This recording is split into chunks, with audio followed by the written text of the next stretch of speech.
Molt bé. Bon dia a tots i totes. Tocat el desagradable deure, com ve ser habitual en el meu cas, de presentar els aspectes legals en aquest cas de l'OPD. Jo em centraré en la llei orgànica de protecció de dades, que amb una mica l'objectiu d'exposar quin és el seu objecte, el seu abast, és a dir, què és, a què aplica i, per què no, també què no és, en el sentit de desmitificar algunes de les visions que sobretot des del món de les PIME s'han vingut manifestant en relació amb l'aplicació d'aquesta llei, amb l'objectiu una mica d'introduir la resta de ponències que es fan aquest matí, que realment van molt adreçades a com realment complir, com facilitar el compliment d'aquesta normativa. Com dic, el meu deure és desagradable perquè sempre que es parla de l'objecte i l'abast d'una llei cal entrar en el text legal. La LOPD és una llei, com podeu haver intuït o heu viscut o us ha informat, que ha tingut la bona sort d'ajudar-nos a entendre que el concepte de seguretat és important, que el concepte del dret fonamental és important. Ha tingut la mala sort o la desgràcia d'influir molt negativament en la visió que l'empresa té del marc legal. Bàsicament perquè és una llei que té sancions dures. Si mireu fins i tot la introducció d'aquesta ponència, es parla de que les sancions per incompliment de les normes poden arribar a 600.000 euros. És cert que la LOPD, com veurem, ha entrat dintre de la ideologia de l'imaginari col·lectiu de la PIME com un possible risc d'incompliment amb la corresponent sanció, i això certament ha produït un cert discurs de por, de burocràcia que he d'implantar, de cosa que he de complir i que no m'aporta res al negoci, que entenc que avui entre tots intentarem desmuntar. Si em passeu el teclat, jo mateix em passaré les transparències perquè he vingut suportat per suport documental necessari, particularment en el cas de la norma. Com podeu veure, quan parlem de què és l'OPD, i fugint d'algunes manifestacions que jo mateix he tingut oportunitat d'escoltar moltes vegades, com rotllo xungo, que no m'aporta res al negoci, que és el que normalment el 90% de la gent amb la que parles inicialment de l'OPD percep, bàsicament per com poder s'ha comunicat, sobretot en els primers anys d'aplicació de la norma. Jo he vingut una mica amb l'ideari de per què surt una LOPD i per què la necessitem i què ens aporta com a societat, amb l'esperança que realment des de la perspectiva empresarial, igual que ho fem amb la perspectiva de l'administració pública, ho fem des d'altres perspectives, puguem entendre el valor d'aquesta norma i perquè de fet serà un element important del nostre negoci. I de fet cada vegada serà un element més important a mesura que el nostre negoci esdevingui electrònic i a mesura que el nostre negoci entri en relacions amb persones físiques que utilitzin mecanismes electrònics per relacionar-se amb nosaltres. Veurem que hi ha una relació important entre aquesta norma, la llei de signatura electrònica, la normativa sobre identificació digital i la normativa de comerç electrònic i altres normatives que ens impactaran de forma potent. Però clar, hem d'anar des del començament per entendre una mica d'on surt tot això. Si mireu l'article 18.4 de la Constitució espanyola, veureu que el Constituent ja va preveure la necessària limitació de l'ús de la informàtica per part del legislador. És a dir, la visió constitucional de la informàtica, l'any que es va fer la Constitució, que és comuna a la resta de constitucions d'aquell moment, veu la informàtica com un possible perill als drets de les persones. Per què? Doncs perquè d'alguna manera l'abús informàtic permetria efectivament imaginar noves formes de dominació. És molt fàcil acudir al concepte de la novel·la de George Orwell del Gran Hermano, perquè tots entenguem ràpidament que efectivament un abús de dades, la concentració massiva de dades de les persones per part dels poders públics, no només de grans empreses, suposo que en cap cas de petites i mitjanes empreses, però sí per part de grans actors, realment podria esdevenir una nova forma de control social. Per tant, el Constituent està molt concernit, molt preocupat per la necessària limitació de la informàtica per part dels poders públics. I d'aquí surt l'article 18.4 que realment no es va desenvolupar legalment fins l'any 1992, quan surt la primera llei de protecció de dades personals, la derogada l'ORPA. Aquesta llei realment és una llei que té una visió de la informàtica encara molt com eina de possible control social i aquesta és una visió que estem intentant desmuntar. Veureu que la nova LOPD no té aquesta visió i que encara menys la implementació que s'ha fet de l'OPD i les experiències de bona gestió en la implementació de l'OPD ens han demostrat que més que un possible risc de control social el que tenim és una excel·lent oportunitat per fer el nostre negoci més eficient i per tenir una relació continuada amb els nostres clients ben gestionada i amb un elevat valor ètic i social. Per tant, d'alguna manera, hem partit d'un punt poder negatiu, d'una visió de la informàtica dolenta per part del constituent, que es plasma amb aquesta norma, i també de l'entorn social que hi havia quan es va aprovar la primera llei de protecció de dades. A saber, moltes indústries de màrqueting fent una sèrie de campanyes molt agressives que van generar un rebuig social important. Parlo de començaments dels anys 90. Això, el 2009, evidentment, està més que caducat i ha canviat totalment. Tot i això, hem heretat, efectivament, una llei que és dura. I és dura en termes de sancions i, sobretot, és dura, o la podem percebre com dura, si no entenem el perquè d'aquesta llei. Per tant, d'alguna manera, el primer que hem de fer per poder complir l'OPD adequadament i per veure-la com un element de valor és entendre-la. Entendre per què aquesta llei, en aquest cas la llei orgànica del 99, realment ens imposa una sèrie d'obligacions que, per una altra banda, quan ja les tens coll avall, semblen molt adients, semblen molt normals, semblen força evidents fins i tot, però que d'antuvi ens poden sobtar. Fixeu-vos, per exemple, que si mirem l'objecte de la llei, tal com està escrit pel legislador orgànic, en aquest cas diu garantir i protegir pel que fa al tractament de dades personals les llibertats públiques i els drets fonamentals de les persones físiques. Evidentment, no persones jurídiques que no tenen dret a la protecció de dades personals, tenen altres drets, tenen també un cert dret a l'honor, tenen un dret a la bona imatge, a la marca comercial, a la reputació, però no tenen tractament de dades personals. I especialment diu la llei de l'any 99 del seu honor i la seva intimitat personal i familiar. Aquest és un concepte també una mica caduc del que és la protecció de dades personals, com veurem després a la molt important sentència del Tribunal Constitucional, que realment va definir exactament quin era el dret que hi havia en aquesta llei i que, per tant, és el que hem de complir com a administracions públiques nosaltres, com a empresaris vosaltres. Fixeu-vos que és una visió molt horitzontal de la protecció de dades personals, és una cosa aplicable a tot, vull dir, no es planteja com una norma sectorial, és realment una llei bàsica de l'Estat i, per tant, tothom l'ha de complir. I complir aquesta llei vol dir, quan dic tothom que gestioni dades personals, com veurem després quan analitzem succintament l'abast de la norma, l'àmbit d'aplicació subjectiu de la norma. És a dir, qualsevol entitat, qualsevol persona que gestioni dades personals, dades d'altres persones físiques, ha d'aplicar una diligència mínima en protegir aquestes dades. Per què? Doncs perquè el legislador constitucional i després l'orgànic han insistit en que aquestes dades tenen valor pels seus titulars, no són propietat de l'empresa, no són propietat de l'administració, són propietat de les persones físiques i només s'han d'utilitzar de forma responsable i limitada a la finalitat que va motivar la seva recollida. És a dir, l'administració pública, per exemple, no pot generar immenses bases de dades amb totes les vostres dades personals sense cap finalitat concreta i senzillament per conèixer millor d'on patina el ciutadà. Això és il·legal manifestament perquè realment la LOPD ha ficat aquest límit. És un límit pensat per protegir el ciutadà davant de l'administració pública, per protegir el ciutadà davant d'altres actors del sector que realment poguessin influir negativament amb aquest ús de la informàtica. Fixeu-vos que és una norma que encara la llei del 99, que com dic després ha estat corregida per la sentència del Tribunal Constitucional que analitzarem, veu molt relacionada amb l'honor i intimitat personal i familiar. De fet, són conceptes radicalment diferents. Una cosa és l'honor, que és la percepció que nosaltres mateixos tenim de nosaltres i que la societat ens atorga, de la intimitat personal i familiar, que al final és aquest espai on ningú no pot ingerir, i de la LOPD. Realment la LOPD aplica no només a aquelles dades íntimes que nosaltres volem reservar, sinó també a dades públiques. Vull dir, el fet que tothom conegueu que jo soc el Nacho Aramillo, que treballo a la secretaria, que a més soc membre d'algun grup de treball internacional, no justifica, per exemple, que això sigui enregistrat en una base de dades pública i després m'envien publicitat a casa. Aquest és una mica l'exemple que manifesta com una dada pública, perquè jo mateix l'estic publicitant aquí, ja està sent gravat en vídeo, per cert, d'acord amb la llei reguladora del dret a l'honor i a la pròpia imatge, doncs el fet que ho hagi comunicat no vol dir que cap de vosaltres o el propi Estat ho pugui agafar per fer un negoci o per fer algun altre tipus d'activitat sense el meu consentiment. Per tant, penseu que la LOPD no és res que resti limitat només a la intimitat de les persones, va més enllà. És realment una norma de gestió de dades de les persones físiques, siguin dades públiques, siguin dades privades, siguin més o menys íntimes, i encara que no produeixin cap mena d'agressió, per exemple, a l'honor d'una persona. Per tant, realment és una llei de gestió de dades.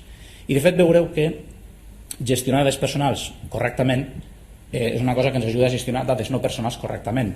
Tothom, com a empresari, com a administració pública, entén que les seves dades crítiques pel negoci, com els plans de negoci, les aliances comercials estratègiques i altres dades rellevants, dades sensibles, han de ser secretes, han d'estar ben protegides.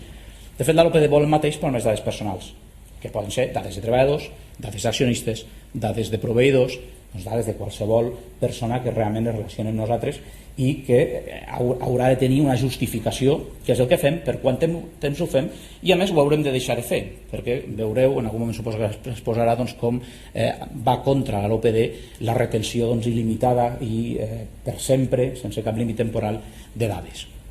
Cosa que, per cert, avui estem exposant a la petita mitjana empresa o gran empresa, que són vosaltres, però també és un problema que tenim l'administració pública i que a més presenta cotes d'accessibilitat molt superiors, perquè el volum de dades personals que tenim les administracions públiques dels ciutadans és enorme. Nosaltres tenim un volum de dades brutal en les àrees de salut, en l'àrea d'educació, en l'àrea tributària, que fa que realment tinguem l'obligació d'implementar uns límits molt, molt forts per complir amb aquesta llei. I això també ha fet pensar poder que la llei de protecció de dades és una cosa que va amb les grans organitzacions que gestionen milions de dades personals, però de fet no és correcte, aquesta visió és incorrecta. L'OPD va adreçada des de la pime més petita que podeu veure, on podeu tenir un autònom o un empresari individual o un parell de treballadors, a realment l'organització més gran. És com la seguretat de la informació, tothom la pot implantar i tothom l'ha d'implementar a la mesura que resulti adient pel seu volum i el seu tamany. L'OPD no va de fer milions de coses, centenars de procediments i de gastar molts diners en tecnologia. Va realment de tenir molt ben estructurat el pla de seguretat, de tenir molt clar els procediments que s'han de fer, d'implantar-ho i gestionar-ho adequadament. Encara que es gestioni de forma molt manual, no caldran grans eines, no cal una inversió desmesurada, cal fer-ho bé. I fer-ho bé, de fet, és barat i a més és una oportunitat de negoci, com s'exposarà. Per tant, l'OPD d'alguna manera conceptualment s'està movent d'una llei molt limitativa de l'ús de la informàtica, que és com la va preveure la Constitució espanyola, fins a una llei que realment ens ha d'ajudar a implementar seguretat per ajudar a iniciar el negoci, continuar el negoci, mantenir el negoci viu i tenir una relació, que cada vegada serà més electrònica, per cert, amb els ciutadans realment ben gestionada. Aquí és on entraria la connexió, per exemple, normativa amb lleis com la signatura electrònica, que al final permet que un ciutadà electrònicament parli amb nosaltres, formalitzi contactes amb nosaltres i ens doni més dades, i que ens obre la possibilitat de preguntar-li més, de demanar-li més consentiment, que és un dels principis importants de l'OPD. Ens obre la connexió normativa amb la identitat digital. Penseu que d'aquí pocs anys de l'acció combinada de les administracions públiques, com pot ser l'Agència Catalana de Certificació a Catalunya, més el DNI espanyol, probablement tindrem una gran quantitat de ciutadania identificada digitalment i podrà relacionar-se amb nosaltres. El DNI està ple de les persones que ens poden cedir per a usos concrets i que haurem de gestionar adequadament. Ens obre la connexió amb el comerç electrònic, perquè a més l'OPD s'ha aplicat primer als fitxers automatitzats de dades personals i en un segon terme s'ha anat aplicant als fitxers no automatitzats. Ens obre la connexió, com deia, amb l'administració electrònica, que és molt important. Ens obre una connexió pràcticament en qualsevol àmbit. És a dir, ningú, si ho voleu veure d'aquesta manera, ningú no escapa de l'aplicació de la llei. És una llei d'àmbit amplíssim, com a llei realment fonamental que ha volgut el legislador que sigui. Com deia, el Tribunal Constitucional ha tingut l'oportunitat, i això és rellevant, és molt rellevant evidentment aquesta ponència d'objecte i abast, de pronunciar-se sobre què és l'OPD en termes constitucionals. Vull dir, què és aquest dret de l'article 18.4 que hem vist, de la limitació de la informàtica, i de fet ha tingut ocasió de pronunciar-se sobre si de fet és un dret o no és un dret fonamental. I diu clarament el Tribunal Constitucional pronunciar-se sobre la LORTAT, l'anterior llei de protecció de dades, no la nova, el qual en aquest cas és força indiferent, que de fet realment l'OPD conté un dret fonamental. I aquest dret fonamental, molt construït sobre la doctrina alemanya, per cert, com és habitual en tema de dret fonamental, és nou i és possiblement el darrer dret fonamental. Difícilment trobarem més drets fonamentals a la Constitució espanyola si no és reformada. I pots reformar-la, es pot reformar en molts sentits, com el marc territorial que tenim o el model d'estat. Més que el marc de drets, probablement està molt esgotat el model de drets de la Constitució espanyola. Per tant, és particularment rellevant que aquest dret que està subjacent a l'OPD sigui un nou i el darrer dret fonamental que podem veure a la Constitució espanyola.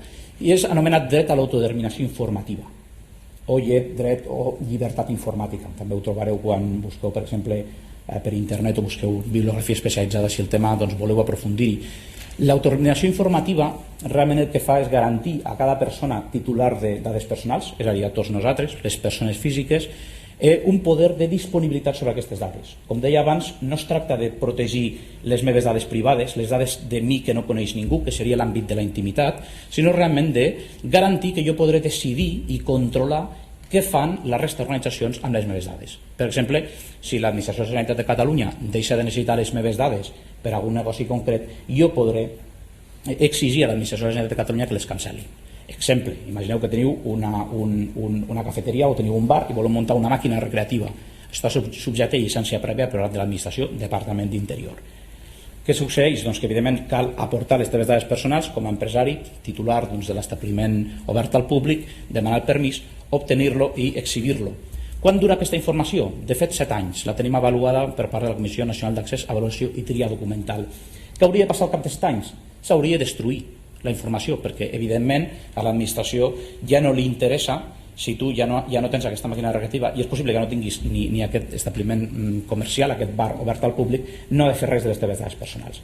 Això és un canvi de criteri, un canvi de mentalitat total dintre l'administració pública, i de fet és un canvi de criteri i un canvi de mentalitat que també les PIME i les grans empreses han de començar a assumir. És a dir, hem de tenir només les dades que toca i només pel període que toca. Això és el contingut essencial d'aquest dret a l'autodeterminació informativa.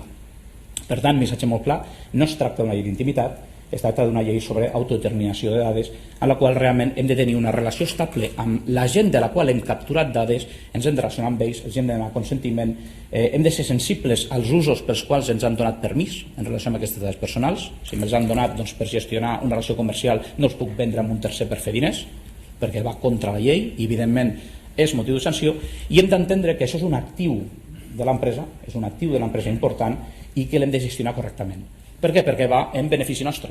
La nostra reputació augmenta si gestionem adequadament les dades del nostre client. I al final el client és allò més important per una empresa.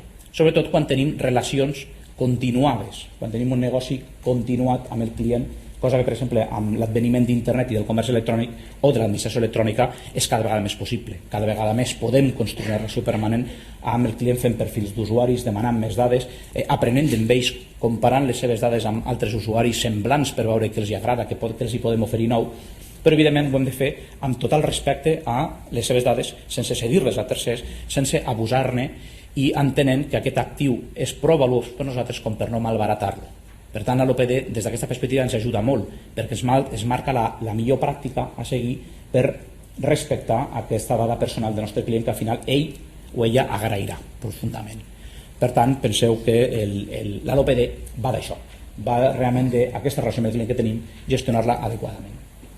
Fixeu-vos que a més la sentència ha entrat amb el contingut, amb el feix de facultats que ens dona aquest dret a l'autodeterminació informativa, ens parla d'evidentment la facultat de consentir la recollida, amb excepcions, però en principi el criteri general és que t'han de donar permís per capturar-les i gestionar-les. Dic que hi ha excepcions, evidentment, la llei no està plena. En el seu cas, consentir l'accés a dades personals, la seva gestió posterior, l'emmagatzematge, que a més evidentment caldrà tenir clar per quant de temps l'hem de guardar aquesta dada, i això vol dir avaluar els nostres expedients, avaluar els nostres documents, avaluar els nostres processos de negoci, i evidentment el poder relacionar-se amb nosaltres, poder-nos exigir el ciutadà que l'informem sobre quines dades tenim, d'on les hem tret, qui les ha donat, cosa que entenc que és fins i tot matèria d'una xerrada específica, els procediments d'exercici d'aquests drets que tota empresa ha de tenir. Penseu, i això ho trobareu als estadístics de l'excel·lent guia que ha preparat la cambra dins de PIMESTIC, penseu que el principal motiu de sanció per infracció de l'OPD és no tenir procediments pel qual un ciutadà pugui dir d'on has tret les seves dades i què estàs fent amb elles. És el principal motiu. Per tant, fallem molt per la part formal, per la part de que un ciutadà ens vingui i ens digui escolti, vostè ha donat les meves dades i li diguen no ho sabem perquè no ho hem registrat o les hem comprat amb aquest tercer o les hem capturat sense cap mena d'informació prèvia o les hem canviat la finalitat perquè us les vam demanar per un tema de salut i ara estem fent un tema de negoci diferent. Per tant, d'alguna manera és important que hi hagi procediments de drets. Això forma part essencial del dret constitucional a l'autodeterminació de dades personals. Inclusions, doncs per això de baixar una mica a la terra, Doncs a l'article 2 de l'OPD, que serà la segona part del que jo us presentaré, està força clar. Vull dir, en principi, totes les dades de caràcter personal registrades diuen suport físic. Evidentment, el suport físic al final afecta l'electrònic, perquè tot allò electrònic està suportat físicament amb qualsevol sistema d'informació, que les faci susceptibles de tractament. Hi ha tota modalitat d'ús posterior, que vol dir que no només hem de ser curosos a l'hora de captar la informació, sinó també hem de ser curosos a l'hora de gestionar-la posteriorment. Com dic, el principal risc pel qual ara mateix s'estan formalitzant denúncies i hi ha resposta legal és per canvis de finalitats. No només capturem de vegades malament la informació, sinó que a vegades a sobre la capturem per un tema i després li canviem el propòsit i comencem a fer un negoci nou. I això a la gent, evidentment, li pot arribar a molestar. Per tant, penso una cosa, jo sempre dic que el principal problema que li va guiar a l'OPD, a l'incompliment de l'OPD, no és la multa que eventualment et pugui ficar el regulador, és la multa, entre cometes, que et ficarà el teu client, que realment pot quedar molt molest si no gestionem adequadament les seves dades. I per tant, si el client marxa, doncs això és realment una problemàtica i va contra la línia de flotació de l'empresa, molt més que l'eventual sanció que us pugui ficar l'agència supervisora. Per tant, penseu que l'OPD és important per vosaltres, per us ajudar a que el vostre client estigui content amb vosaltres. És un tema reputacional.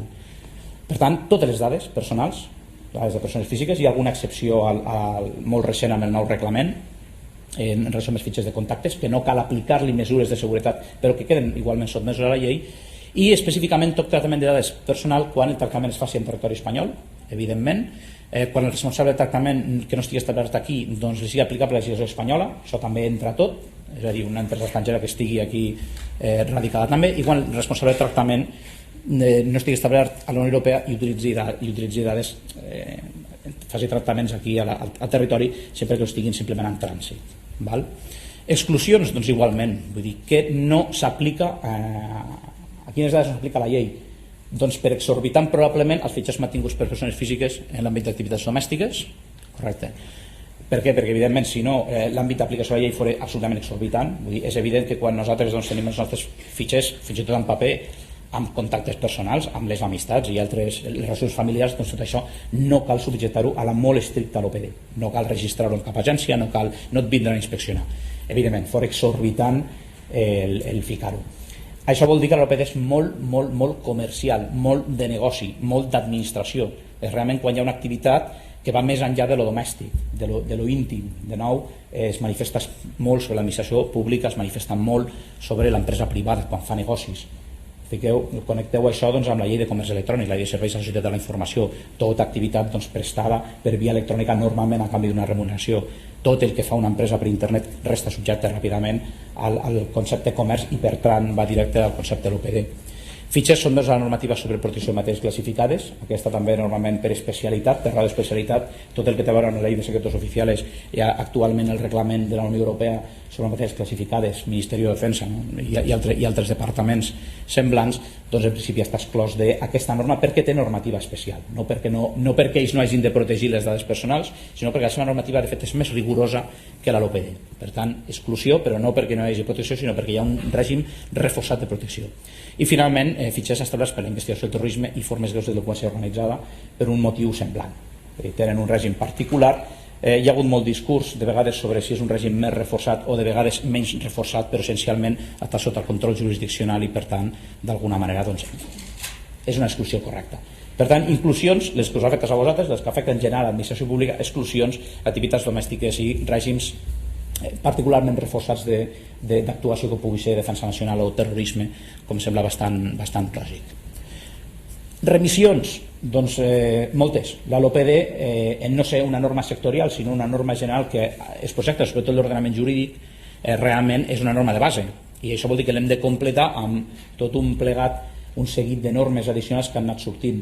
De fet, és freqüent que totes les noves lleis incorporin ja alguns articles o seccions d'alguns articles parlant de la LOPD, particularment en tot allò que es refereix al règim del consentiment. Si mireu, per exemple, la llei d'administració electrònica, l'anomenada llei d'administració electrònica, la llei 11/2007, d'accés electrònic dels ciutadans als serveis públics, veureu que està plena ella de referències a la LOPD.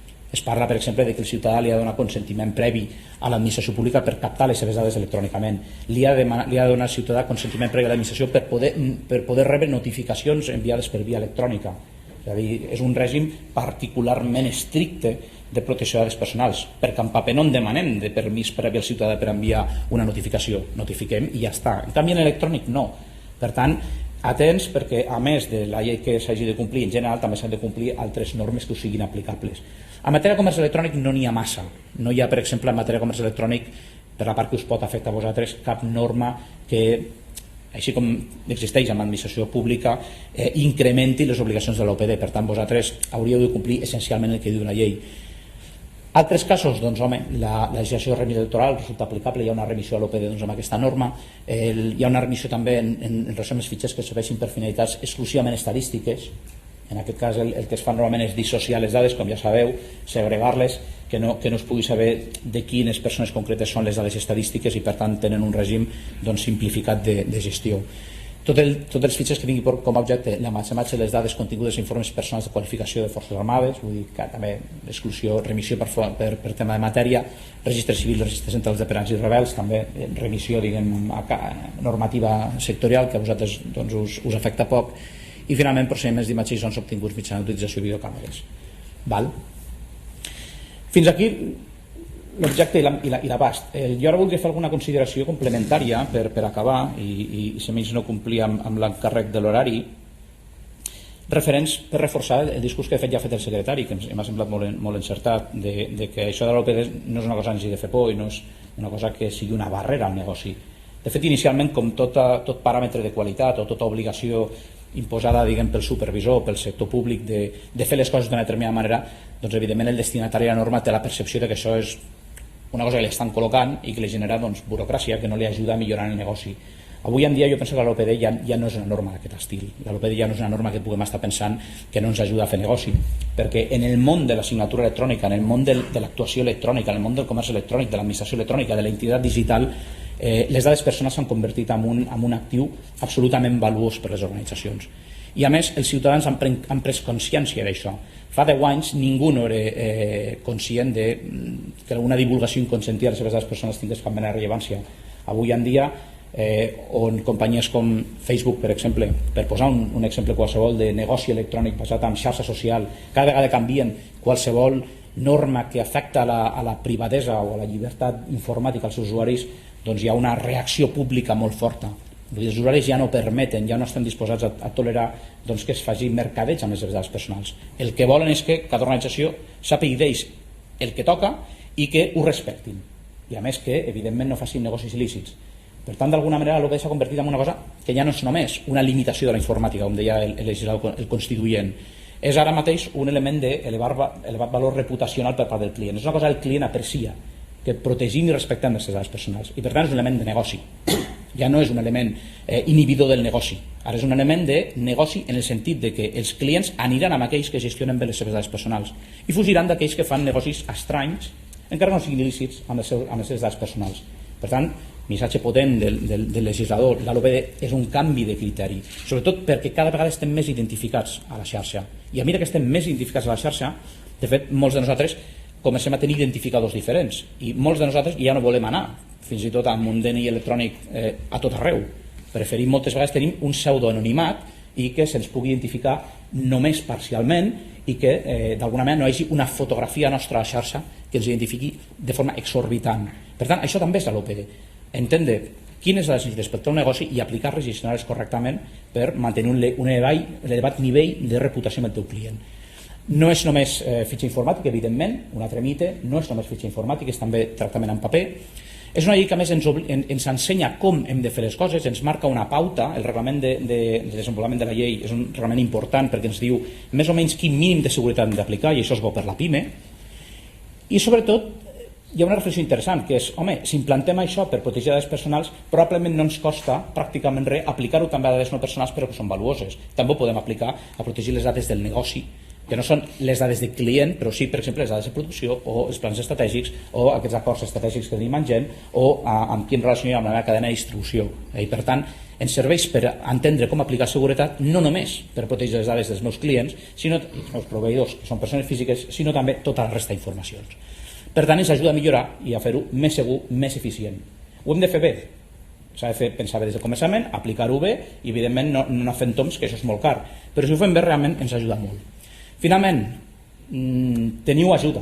Vull dir, els ens supervisors específics en matèria de protecció de dades, a Catalunya, per exemple, l'Agència Catalana de Protecció de Dades, a nivell, sobretot, adreçada a les administracions públiques i també a les empreses privades que presten determinats serveis a les administracions públiques, i a nivell de l'Estat, l'Agència Espanyola de Protecció de Datos, així com la Cambra, amb l'exemple que tenim avui sobre la taula de la guia de seguretat, i també nosaltres estem fent proselitisme sobre l'aplicació de la norma i sobretot les agències supervisores us donaran moltíssim suport. Si aneu, per exemple, a adreces com les que us fico aquí, trobareu gran quantitat d'informació.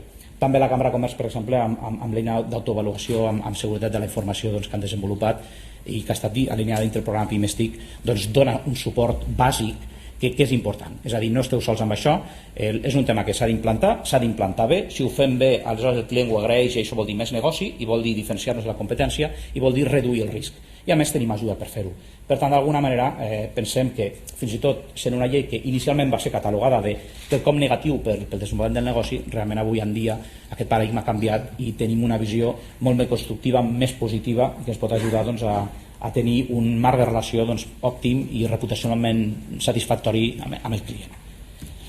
I amb això agrair-vos l'atenció i si teniu algun dubte, ara sí el moment. Moltes gràcies.